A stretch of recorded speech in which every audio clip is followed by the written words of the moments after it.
देखिए इस वीडियो में हम लोग साइंस एनसीईआरटी ऑब्जेक्टिव क्वेश्चन देखने वाले हैं 61। तो चलिए 61 है। कहा था कि मानव शरीर में उत्पन्न चुंबकीय क्षेत्र पृथ्वी के चुंबकीय क्षेत्र के क्या होते हैं, तो 1/अरबवें भाग के बराबर होते हैं। चुंबकीय क्षेत्र में एक धारावाहक छड़ पर लगने वाला बल किसके लंबवत होता है, तो ये छड़ के लंबाई के और चुंबकीय क्षेत्र के। शरीर के अंदर विद्यमान चुंबकीय क्षेत्र के आधार पर प्राप्त किए जाते हैं विभिन्न अंगों के प्रतिबिंब। कहता है नेक्स्ट देखिए, फ्लेमिंग के वाम हस्त नियम में अंगूठा किसकी दिशा को दर्शाता है, बल। अभी बोले थे फ्लेमिंग के वाम हस्त नियम में जो है अंगूठा बल की दिशा।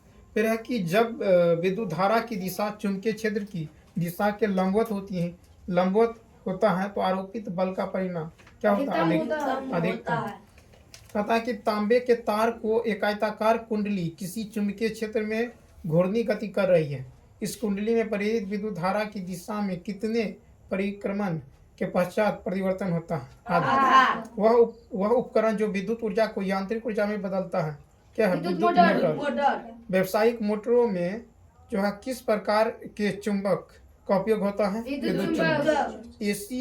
एसी मीटर की कुंडली के दोनों सिरों पर होते हैं पूर्ण वाले। कहता है कि डीसी मोटर की कुंडली के दोनों सिरों पर होता है अर्ध वाले।